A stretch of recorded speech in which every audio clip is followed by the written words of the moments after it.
Bonjour tout le monde et bienvenue sur ma chaîne YouTube. Alors aujourd'hui je vais reprendre une thématique que j'avais un petit peu laissé tomber depuis un certain temps, qui est la thématique des chauffeurs de taxi. Alors pour ceux qui connaissent un petit peu mon actualité et qui me suivent en Guadeloupe, j'ai créé il y a quelques années la première application mobile dédiée aux chauffeurs de taxi. À l'époque l'application s'appelait French Caribbean Taxi. En fait, c'est le pivot que j'ai réalisé sur la formation des chauffeurs, en fait, qui m'a permis de mettre en place la formation ces 3 dernières années sur mon centre de formation. Donc, c'est vrai que former, c'est pas toujours simple parce que l'État impose pas mal de choses, notamment en matière de sécurité, pour obtenir l'agrément de ce centre de formation. Et donc, en tout cas, on a formé pendant ces 3 dernières années et surtout, ce qu'on a remarqué, c'est que l'État nous imposait pas mal de choses au niveau du programme, ce qui est très bien et ce qui est légitime, hein, puisque être chauffeur de taxi, c'est pas simplement transporter du monde, il faut aussi respecter ce qu'impose la loi. Voilà, donc nous, à la fin, là, au bout de 3 ans, on a fait un petit peu le bilan sur ce type de formation. Et en Guadeloupe, moi je me rends compte qu'en Guadeloupe, le programme n'est pas... il faudrait approfondir certaines choses sur le programme, notamment sur l'anglais, par exemple, où on nous demande un simple QCM avec les bases de l'anglais, ce qui est bien, hein, mais en Guadeloupe, on a quand même besoin de mettre un peu plus l'accent sur l'oral, ce que je fais en cours avec mes élèves. Mais ce qui laisse encore à désirer, c'est la digitalisation du métier.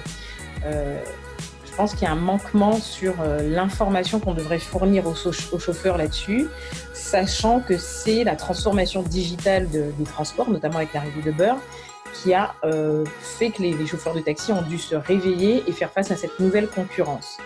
Donc, dans les grandes villes, je prends l'exemple de Paris, on a l'historique G7 qui a pu lancer des applications mobiles, lancer une conciergerie, etc. et s'adapter.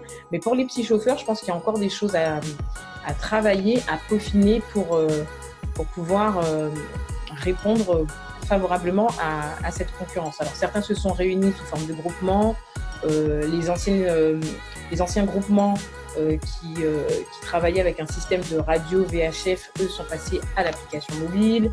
On a vu qu'en Martinique aussi, il y a eu le lancement d'une autre application mobile. Donc, je fais un coucou aux collègues de la Martinique qui ont fait aussi un bon travail là-dessus.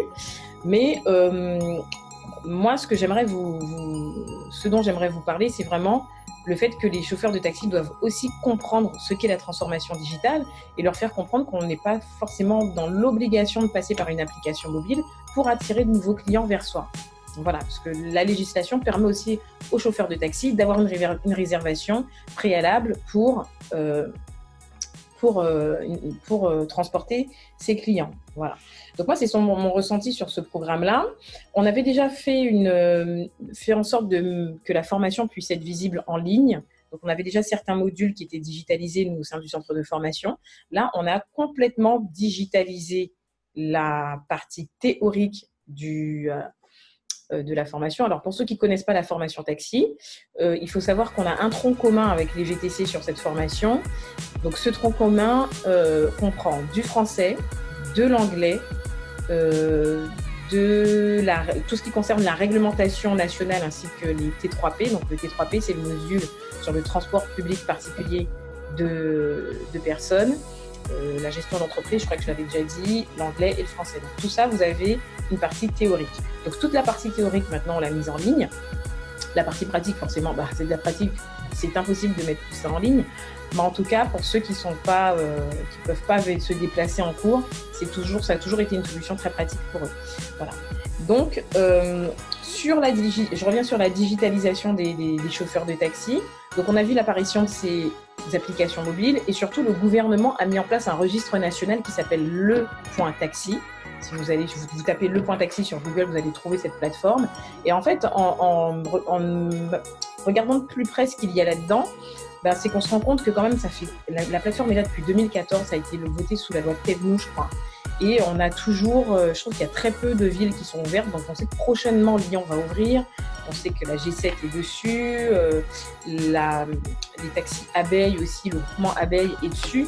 mais ça reste encore un peu flou pour le client. Donc, étant donné que d'un point de vue global et général, ben, ça prend un peu de temps pour être vu par la clientèle, parce que le but c'est de faire en sorte de lister les chauffeurs de taxi étant en règle vis-à-vis de la loi, et pour le client avoir plus de visibilité sur le nombre d'applications mobiles disponibles. Donc nous, ce qu'on a proposé dans la formation en ligne, ce sont des bonus complémentaires sur la transformation digitale et sur le fait de créer aussi un module de réservation en ligne. Alors ce ne sera pas une application mobile, mais en tout cas on vous aide en bonus à avoir un système de réservation clé en main, et on fera en sorte de vous créer des tunnels de vente pour attirer plus de prospects vers vos entreprises. Alors pour toutes les personnes qui seraient intéressées par cette formation 2.0, on va dire, vous pouvez cliquer sur le lien que j'ai mis dans la bio. Vous serez redirigé vers mon site internet, à travers lequel vous aurez beaucoup plus d'informations sur le programme et sur le pourquoi du comment également. Voilà. Donc, moi, j'attends vos commentaires aussi. J'aimerais avoir votre avis là-dessus. J'aimerais aussi que vous me mettiez un petit pouce pour m'encourager, et surtout, n'hésitez pas à partager au maximum cette vidéo. Merci beaucoup, et puis on se revoit cette semaine pour la prochaine vidéo où on parlera encore de digitalisation à destination des artisans. Bye bye.